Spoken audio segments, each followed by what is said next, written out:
Hello,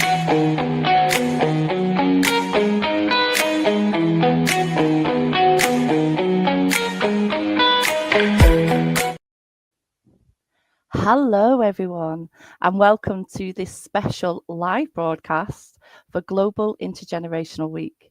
We are absolutely thrilled to have you here with us. I am Natalie Ravenscroft, NAPA's Service Manager for the National Activity Providers Association. We are the professional association for activity provision and also you, the activity providers. Intergenerational practice is important to us here because we recognise the value of building meaningful connections between people of different ages. These shared experiences promote empathy, reduce social isolation, and bring joy to everyone involved. We are proud to support Global Intergenerational Week and to work with our expert partners in the field to raise awareness of the benefits of intergenerational work, and also to build the confidence of you, the activity provider, in delivering meaningful, impactful, and inclusive programs.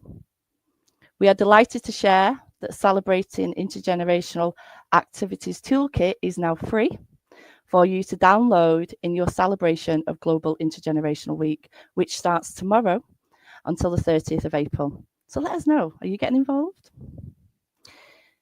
Here at NAPA, we see activity providers as connectors, as facilitators and advocates for inclusion. And we're proud to support you through our specialist toolkits, which help set up and sustain intergenerational projects. Also training, which is really important to help enable you build the skills and confidence you need. And more importantly, collaborating with inspiring organisations like the ones that are joining us today. So today's live is about giving practical inspiration and encouragement to everyone looking to start or strengthen their intergenerational work. And I would like to invite our guest speakers. So we have joining us Louise, founder of the Together Project, Hannah and Harriet from In Common, Judith, director of Apples and Honey Nightingale and a key voice behind Global Intergenerational Week. We're excited to have you here with us. Welcome. Thank you. You're welcome. It's lovely to see everyone. So before we get started, I'm going to ask a question, and I would like to start off with a big, broad smile. So what's one small moment in your intergenerational work that has made you stop and smile? Start with Louise. Hello, everyone. The moment that always makes me smile is when I think back to a time I was setting up one of our Songs and Smiles music groups in the residence lounge of a care home, and a lady called Joan came in, and Joan was very hunched over, very frail. She had a walking aid, and she shuffled in and she sat in her chair like that, and she looked really, really sad. And then the children and their parents arrived, and we had a magical hour together. And then as I was packing up afterwards, one of the activity providers nudged me and she said, "Look at Joan." Joan had stood up, bolt upright, straight back, shoulders back, smile on her face, head held high, walked out, completely forgotten that she'd walked in with a walker. And I just thought, not only the mental, but the physical transformation on her from that joyful hour was just quite incredible to behold. Brilliant. That is a beautiful example to start with, Louise. Thank you so much. It really does warm your heart when you can see the physical impact, like you say, that it has on a person, particularly, Joan. So thank you so much. Okay, shall we head over to Harriet and Hannah? Yeah. Hello. Hi, everyone. Hi, everyone. So there's so many moments that make you smile with intergenerational work, but one thing that always seems to happen is at the end of the session, and we try and wrap up by asking everyone in the room a question. And one of our regular questions that we like to ask is, what are you grateful for? And unanimously, we get the same answers on various different projects, but the children always respond to this saying, "Oh, I'm really grateful for being invited to come along to the workshop today." And then the older residents that we work with will then say, I'm really grateful for the connection that you brought here today and for this experience. And so there's this beautiful moment where everybody is just really grateful for having that magical time together. So, yeah. I really like that. Gratitude is really something that we all try to aspire to every single day, is to find that piece of gratitude and be grateful. So that was a lovely example. Thank you so much. And Judith, welcome. Well, it's so difficult because there are so many opportunities. In fact, I just find that I'm smiling all day when I'm at Apples and Honey Nightingale and watching all the interactions, and even just walking past somebody in the corridor, and that moment where they're recognized, they're seen as an individual.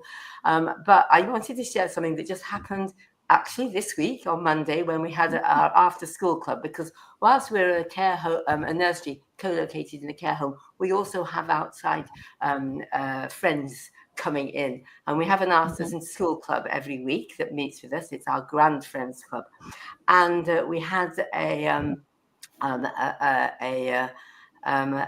friend, actually, an ex-parent from my nursery, who is she edits poetry, and she did an togetherness intergenerational poetry session with us. And the poem she chose for us to read together and share together was called "Smile" by Jez Olborough. And we finished the poem, which we'd shared.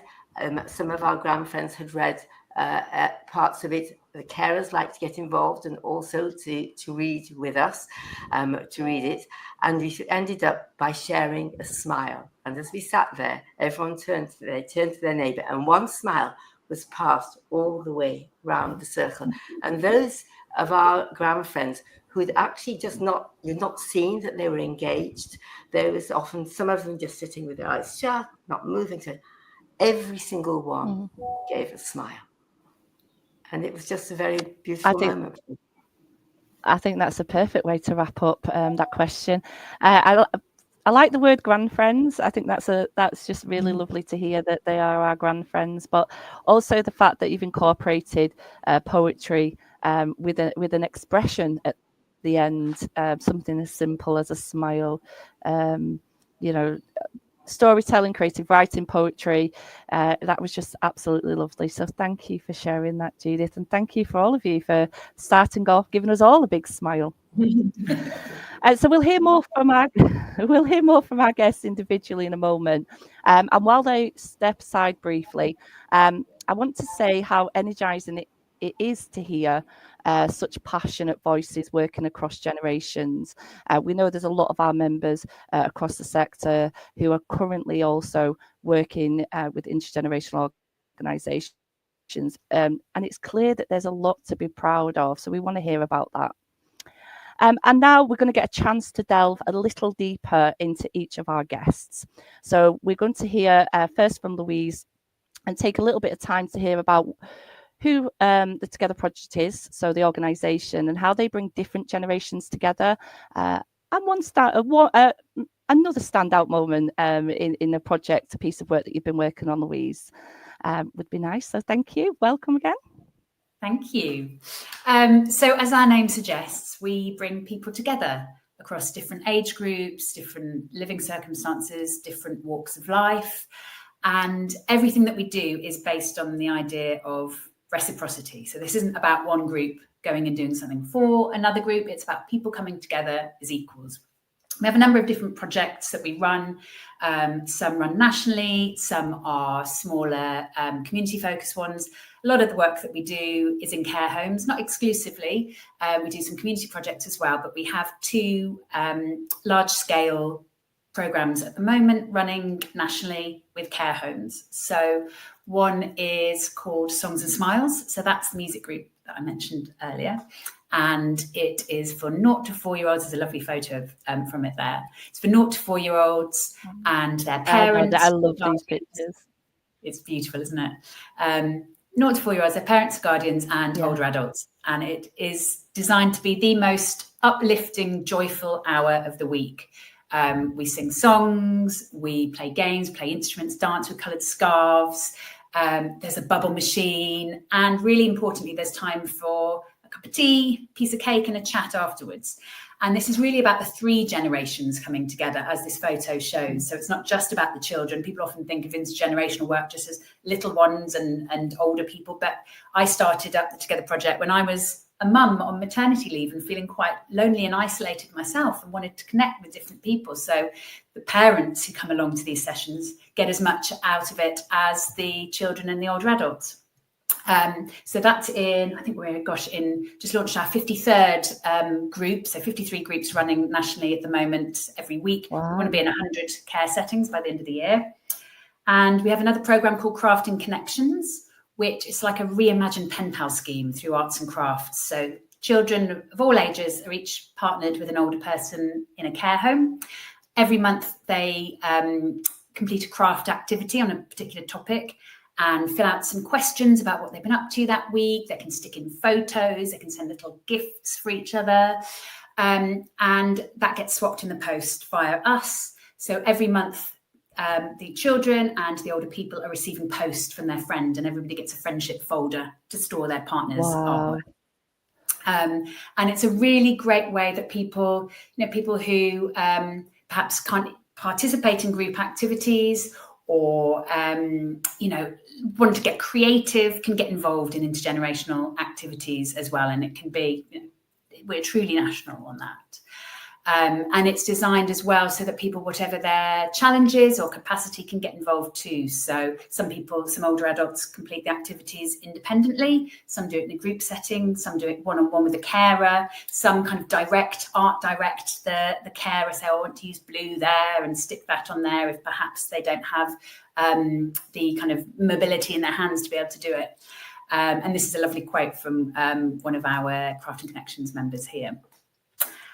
And so you asked about a moment that really showed the impact. And for that, I'd like to, I'm just going to read out an excerpt from a letter that was sent. So I'll anonymise the names, but there's a little girl called Emily who's partnered with a lady called Betty, and they've been on the Crafting Connections programme for a couple of years. And we had a message in from the care home to say that Betty's health had taken a very sharp decline and that she was about to start moving on to end-of-life care.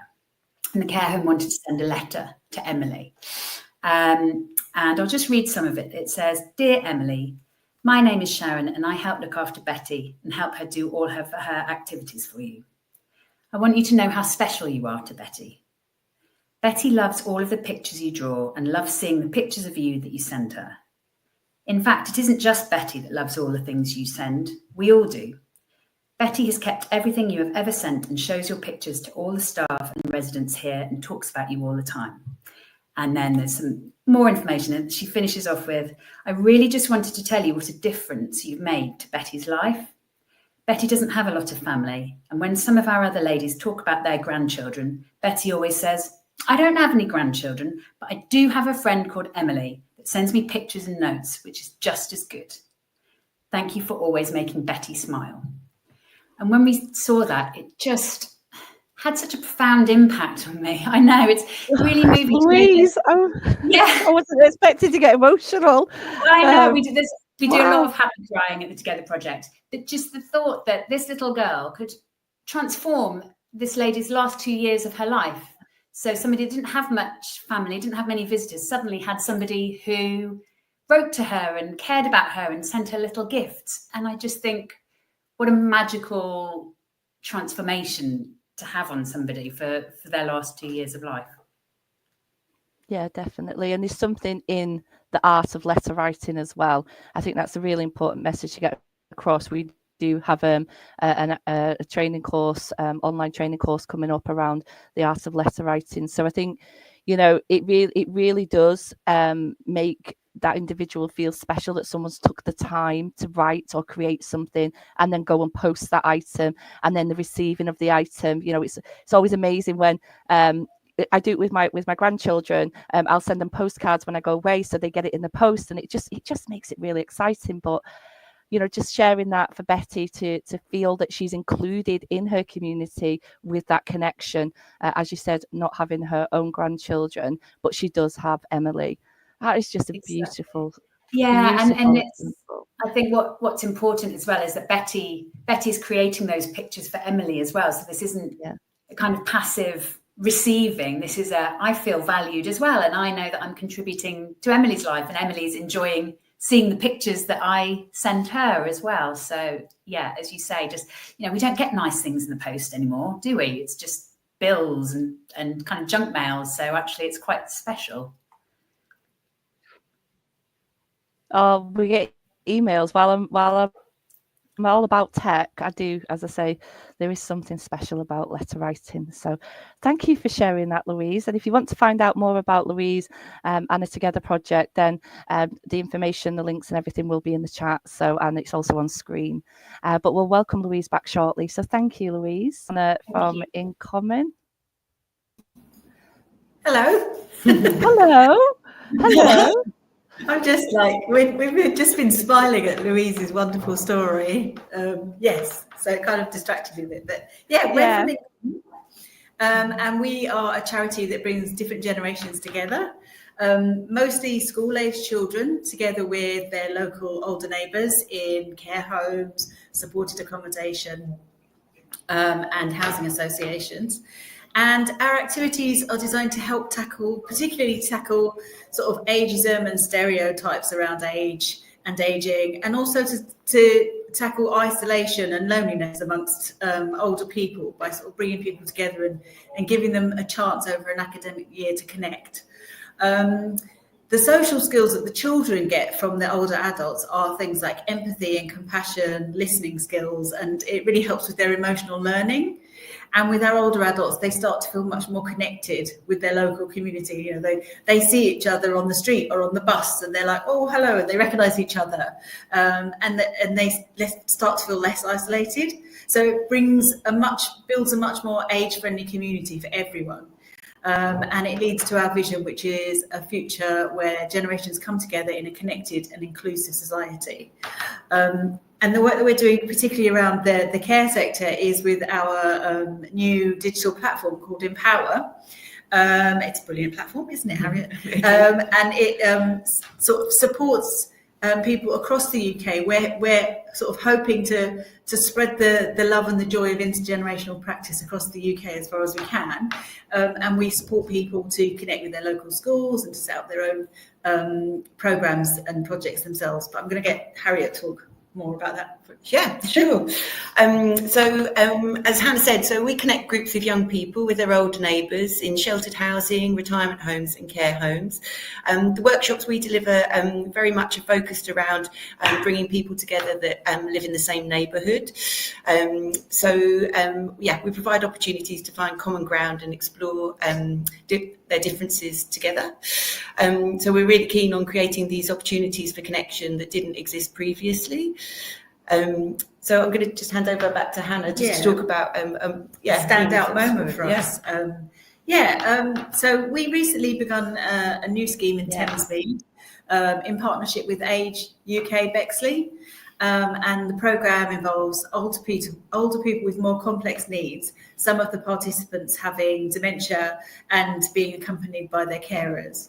And it was our first session, and our lovely programme officer Amber was really amazed at how easily both groups connected with each other and just got straight in. And it was wonderful to see everybody embrace the chance and chat with each other and learn from somebody from a different generation.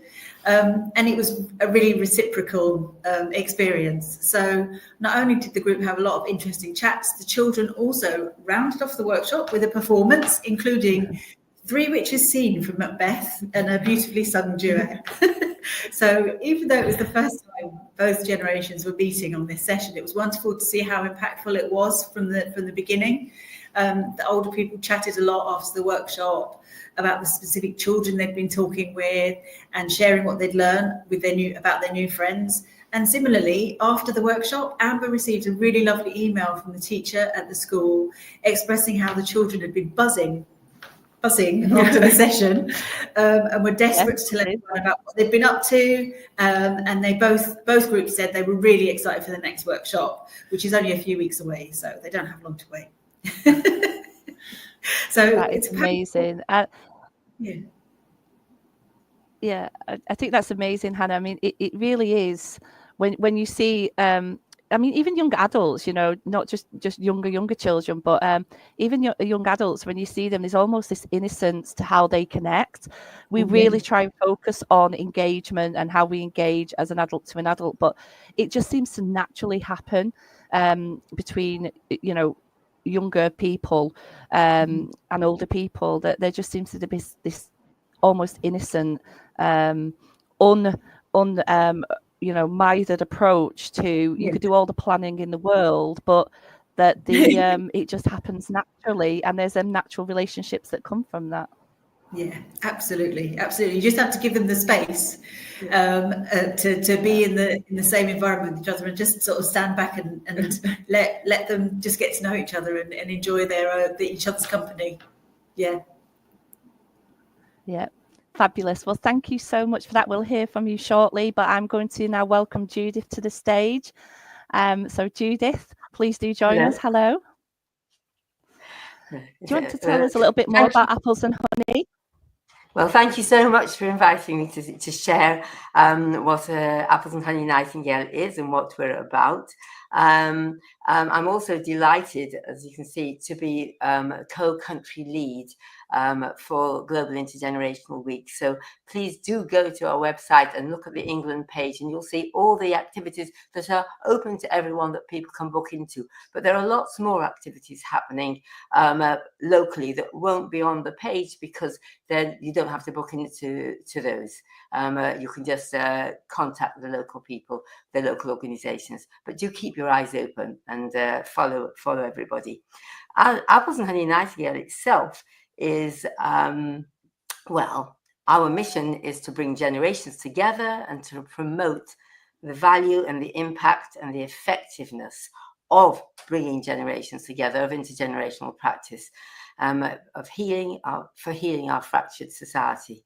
It's a way of actually dealing with social cohesion. Then we're not just a nursery, we're a co-located early years setting in the grounds of a care home, and we've expanded. So we're not just in the bungalow in the gardens, we're actually in the care home itself as well now. And that's in Nightingale House, which is the South London site of Nightingale Hammerson Care Homes. But we're also an education and training centre with CPD and NCFE cash accredited level 3 qualifications in intergenerational education and care. We showcase quality intergenerational practice and work with other amazing intergenerational practitioners and projects like In Common and the Together Project, and so many organisations, and the nursery at Belong. And we also work internationally in that we've been part of a national lottery community funded project working with Linking Generations Northern Ireland and Generations working together in Scotland to develop and trial quality indicators in intergenerational practice, so that all the effort that we put into bringing the generations together has the greatest mutual impact. And we advocate for reciprocal intergenerational relationships to tackle loneliness and isolation. We love to share. We love to work collaboratively with others who are as passionate as us about the benefits of an age-integrated world. One of the benefits of actually being co-located is that we get the use and the benefits of all the other expertise that is on site.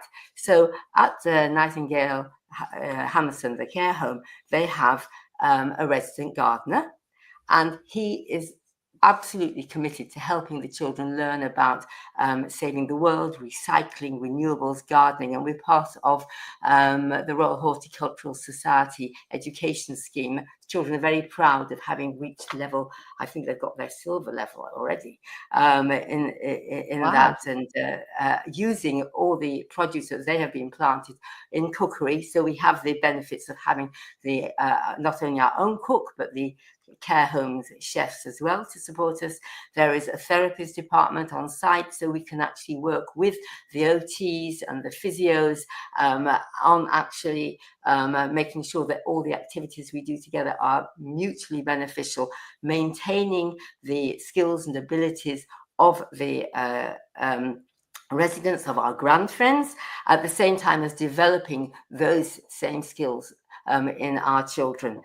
We are very much open to the community, so we have a community-based baby and toddler group, we have an after-school club, and it's very important for us to keep the relationships going, that what we're developing should be sustainable. So we have a graduates club as well, so that during the holidays, the children who have left us and their families can come back. And they did so on this last Monday and have helped us with our chair project activities, which I will be hopefully sharing another time with you. The activities we do are all mutually beneficial, of equal value, but they're very varied, and they will be, because we're an early years setting, linked around the early years foundation stage. We'll do cookery, baking, gardening, as I said, and exercise classes, music, buddied reading, games. We have bees on site, so we do honey extraction, exchange gifts. We love what we do, as you can see. I'm no spring chicken myself, but I think it keeps me young, and it certainly keeps a smile on my face. Now, a standout Judith, moment. your work, I just want to say, I can certainly feel your passion through the screen, as to the love and the empathy and the support and the belief that you have in terms of connecting intergenerational practice with care services and the community. I just want to acknowledge that, because I think that was a lovely introduction as to what you do. And you were just about to say, sorry, your moment. Yeah, your standout moment. Thank you for that. And just to follow on from that, so one of the things that has mattered so much to myself and to our organization is this idea of us working collaboratively, which is why I'm really proud of the fact that we have, with the Beth Johnson Foundation, I would say unmothballed, as it were, what was the Centre for Intergenerational Practice that was set up by Alan Hatton-Yeo when he was the CEO of Beth Johnson. And we have re-envisioned it with the support of Design Bridge into an organisation called Gen All, which is your organisation. It is a grassroots organisation that speaks for and supports intergenerational practice. And you'll see that there are some webinars about that on the website. But I'll just mention one other moment, which is more relational, I would say, and personal, which is that during pre-COVID, I had a relationship. We had a club in my previous setting before I opened that Apples and Honey Nightingale, which opened in 2017, and which inspired me to open this co-located intergenerational nursery. We used to have our own program of visiting, and we had one that actually where we would have local older people coming into our synagogue and meeting with the children there. And during COVID, one of our grandfriends, who has no family in England, she hasn't got children, her stepchildren all live abroad, was very much isolated, living alone in her early 90s. And so I was able to arrange through her carer and then through myself going in via Zoom. She would be reading stories still with the children at the nursery, so that she wasn't isolated, that she still had community and she still had purpose. And we kept this going through COVID. And she now, because she's not part of the care home, she does visit. It was her 100th birthday at the end of March. And so we had a special celebration, and she came to Nightingale. I arranged that somebody brought her to the care home, and she joined in with our intergenerational ballet. She sang songs with us. She shared her stories with the children at the nursery. She had a special celebratory tea with our grandfriends. She then joined the after-school club and talked about her life. I'm not going to anonymize her because she's an actor. Her name is Thelma Ruby. She was in the Amy Winehouse film. Still in the film at the age of 98. So she's a working actor. And she has promised to come back. We've arranged that she's coming during Global Intergenerational Week to show her birthday from the King. Her birthday card. Wow. That is just a ripple effect there. Yes, and it's just amazing, Judith. One of the children from the other nursery has created that bond, that relationship, and she actually has visits. So she's actually been befriended by one of the families and has become part of their extended family. So, just Brilliant. That one thing can make such a difference. Of course, absolutely. Thank you so much for sharing that, Judith. And I do believe that our other guest has arrived, which is Sue from Ready Generation. So I'm going to say thank you to Judith and bring Sue along. We've had some internet connections. I am so glad, internet connection issues, but I am so glad that you've been able to make it and join us on this important topic today, Sue. Welcome. We're just sharing who we are. We're sharing who we are and a little bit about the work you do, and also a moment that is for you. Thank you so much, Natalie, first of all, for thinking about us and inviting us. And I never like to follow Judith because she's so inspiring. But Judith and I have been working together now for probably about 6 years, sharing ideas and trying to think how we can move intergenerational work forwards and advocate for it, because I think both of us are just blown away by the impact it can have on a community.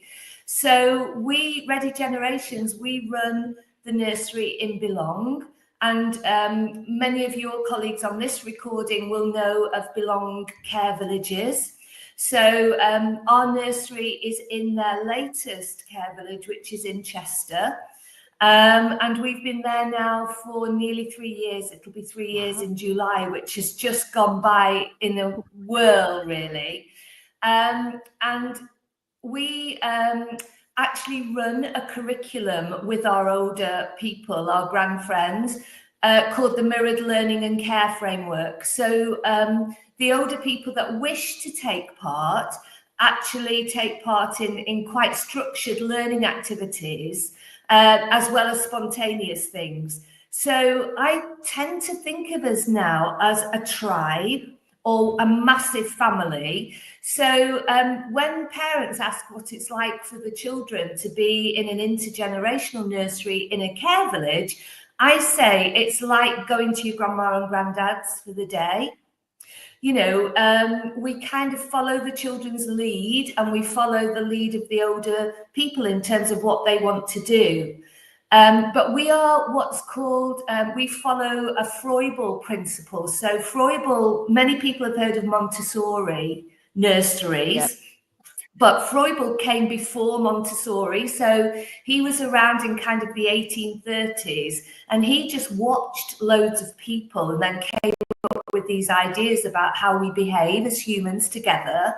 And he said that all of us together, whatever our age, we really need 3 key things. We need access to nature and the beauty that nature brings. We need people to listen to us, and we need to be able to converse. We're a species that doesn't do well on our own. We're very collaborative. So those are the kind of the 3 principles that we bring into our work. And we like to think that we spend a lot of time outdoors. So one of our wonderful kind of standout things are our prambles. So Chester is a lovely city which has a river and a canal running through it.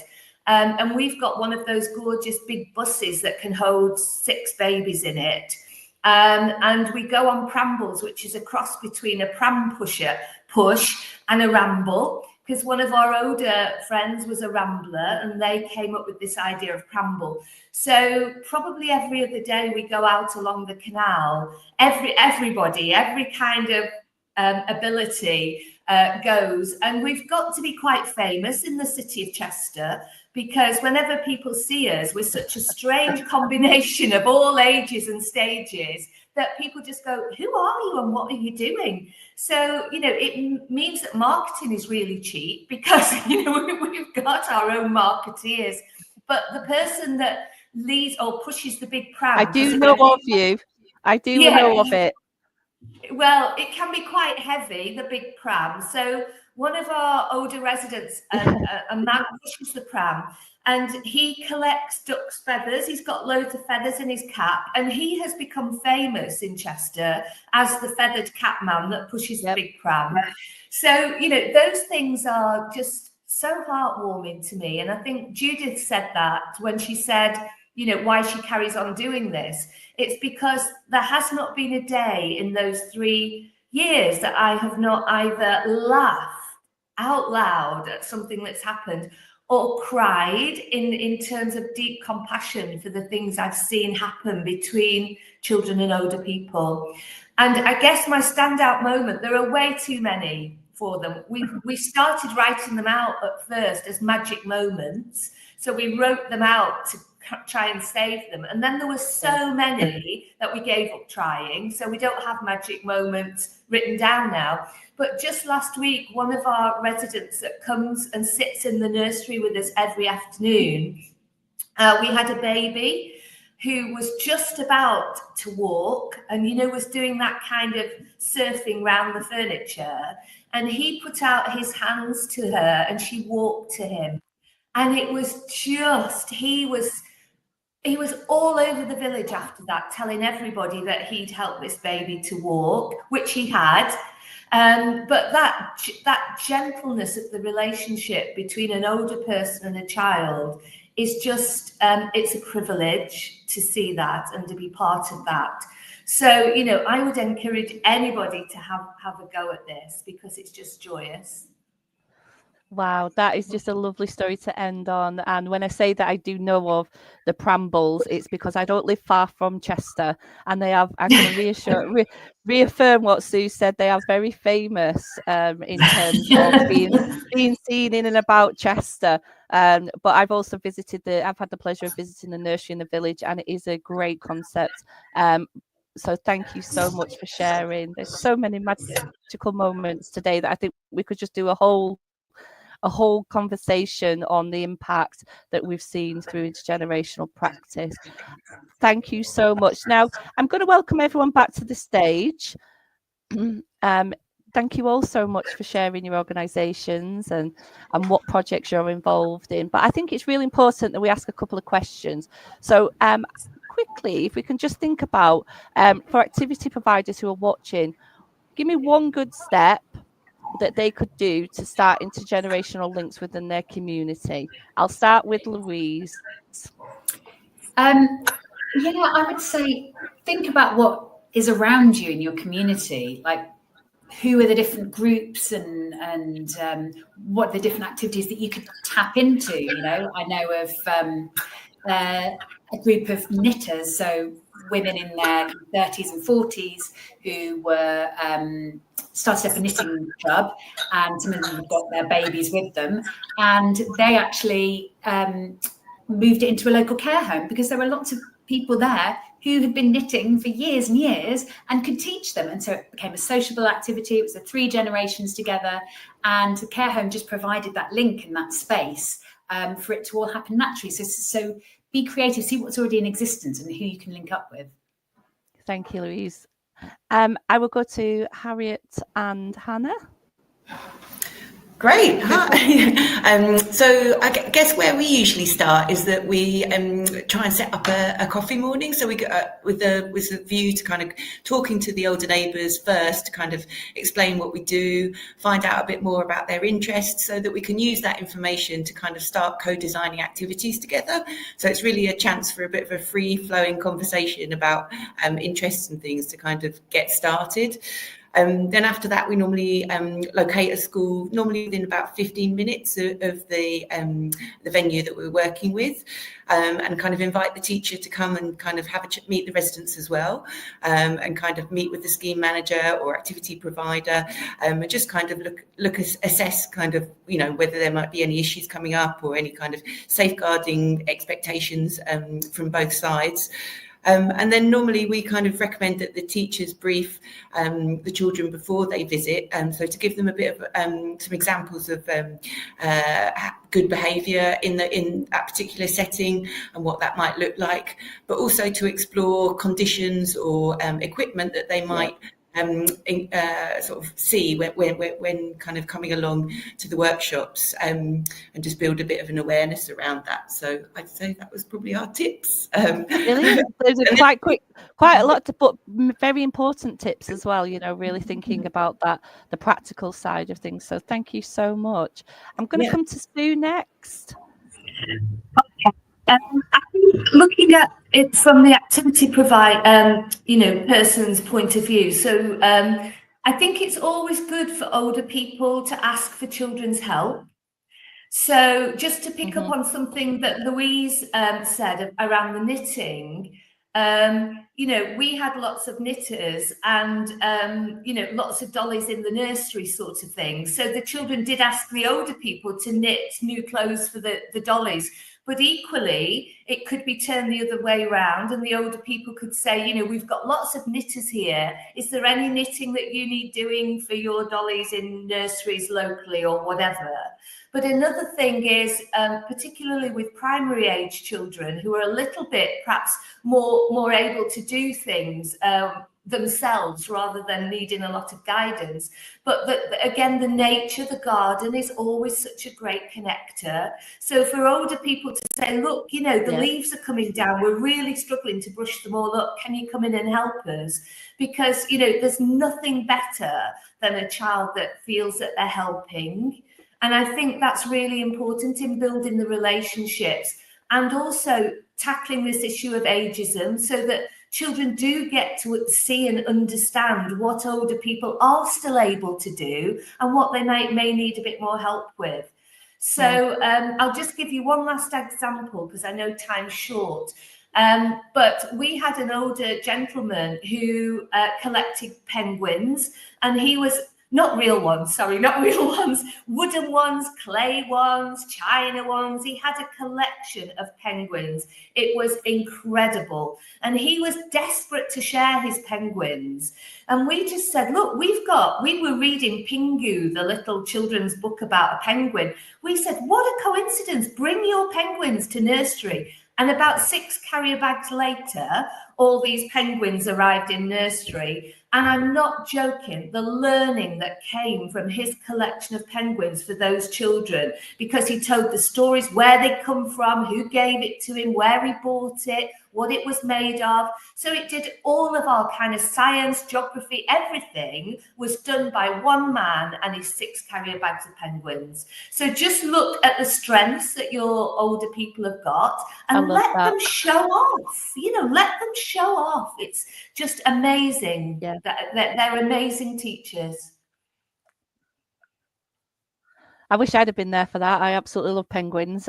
So yeah, I think hobbies are certainly an area that people can get involved with and create and spark lots of interest, because you're talking about something you're passionate about or an interest you have, and people love to learn and listen no matter what the age. I'm going to move on to Judith. Judith, what would your advice be? Well, for me, I would say come on an introduction to intergenerational practice training course, because it'll give you the confidence and the tools to lay the foundations of a truly impactful, mutually rewarding and safe intergenerational project. It'll actually take away your worries, your anxiety. And if you don't know quite what you're doing and you haven't actually got, the tools there, because you're stepping into new water, new territory, and it is intimidating and it is worrying. And if you haven't got someone to hold your hand, it can be difficult. But actually, these courses are not expensive. They're online. They'll actually explain what are the different levels, what it is to look out for, to actually make sure that all that effort that you're going to put into it is going to be the most impactful. And there are some great courses. And then I'm not just going to plug Apples and Honey Nightingale. Generations Working Together has fantastic courses. Linking Generations Northern Ireland have fantastic courses. I'm not sure in Common, the Together Project, there are people there who can give you those tools, and then you've got the confidence, and it's not it's that first step that's so hard. I mean, we can, and so I would certainly say, get that confidence, get just a few of the tools that you need to help you to create the partnerships that are going to actually make a really good project. Well said. I couldn't have rounded that off any better, Judith. It is about, the practice, the why behind what it is we're doing. And quite often, having training or learning or watching webinars or going along to CPD courses or reading articles really doesn't help inform your practice as an activity provider, and in most cases will actually reduce what can probably be seen as a mountain of work that you need to do in terms of connections, when actually it can be something quite simple. So thank you very much. And if you have a chance to go and see something in practice, it brings it alive. But even on the courses, they give you examples. You see it there. You can see what's happening. And you can often get an opportunity to actually, well, I do that a bit differently myself, but you'll know why you do it differently. Yeah, absolutely, Judith. Thank you. Now, we're coming to the end. I can't believe how quickly time's flown. And if I'm being really honest, I could carry on speaking to you all day, and I'm sure our listeners could listen to you all day, but we do have to come sadly to an end. But before we go, I just would like one message to the activity providers or anyone watching today that wants to get involved in Global Intergenerational Week. If activity providers remember just one thing for Global Intergenerational Week, what should it be? I'll start with Louise. I would say remember Betty and Emily and the impact on the last few years of life that something as simple as a exchange of letters and pictures can have on just transforming, the last few months that somebody has. It's a really special thing to gift somebody. Thank you, Louise. Definitely got me with Emily and Betty. Harriet and Hannah? Yeah, I think we think that if you're interested in it, if you want to do it, give it a go. Just have a go, have a coffee morning, get some young people in for a session. Or, as Judy said, we all have sessions running across the UK all year. Just tap one of us, give us an email, ask if you could come to one of our sessions, come and volunteer and see it in real life. And it could change everything for you and make you just a massive advocate like we are. Perfect. The passion radiating through this screen is amazing today. Sue, one thing from you, please. I think my one message would be that everyone in a care home, whatever kind of abilities they have, children need them, whatever age they are, and that there is something very special between very old people and very young children, that it's really hard to quantify, but they just fit together so beautifully. And you don't have to do a lot, just let old people play. And, old people, they're the ones that are the naughtiest. They're really, really quite just challenging sometimes in terms of leading the little ones astray. So just let it happen, because that's the joy of living. And our older people, I've learned I've got so much still to give, however poorly they are or whatever age. They are just magical with children. Brilliant. Thank you so much, Sue. And Judith, just one thing from Global, if an activity provider should take away from Global Intergenerational Week? What I would say is we are a global movement, and together we have power. We can change the world. Together we can make a more compassionate and inclusive society. We can make a happier world. So go out there and know that you're part of a great team, and we can do it. We can make that big difference. Wow, you're right, Sue. How do you follow on after Judith? Absolutely well said. You've just summarised it all in a nutshell there, Judith. And I want to thank you so much as our guest today and sharing your stories and your insight. It's been really moving, very inspiring and full of practical ideas. So I'm going to say goodbye to our guests for now. And Global Intergenerational Week is about celebrating them connections. Just as Judith mentioned, you're part of a movement tackling loneliness and creating age-inclusive communities. It reminds us that we all have a part to play, no matter what our age or background or our role is. So what can you do next? Well, try something new for Intergenerational Week. Any idea? It could be a conversation, it could be a creative project, or even a partnership. Get in touch with our guest speakers today. Visit the Global Intergenerational Week website or use the hashtag GIW25 to see what others are doing and follow today's amazing speakers. Please check out our free intergenerational toolkit. Our training offers NAPA support services here for practical help in getting started. The link will be in the comments. And most of all, remember that connection doesn't need to be complicated. Sometimes the most powerful moments come from the simplest activities: a shared story, a smile, our song. Remember to share with us how you celebrate. We'd love to hear your stories. Please do take a look at today's guest organisations, and thank you so much for watching. Happy Global Intergenerational Week, everyone. Have a good day.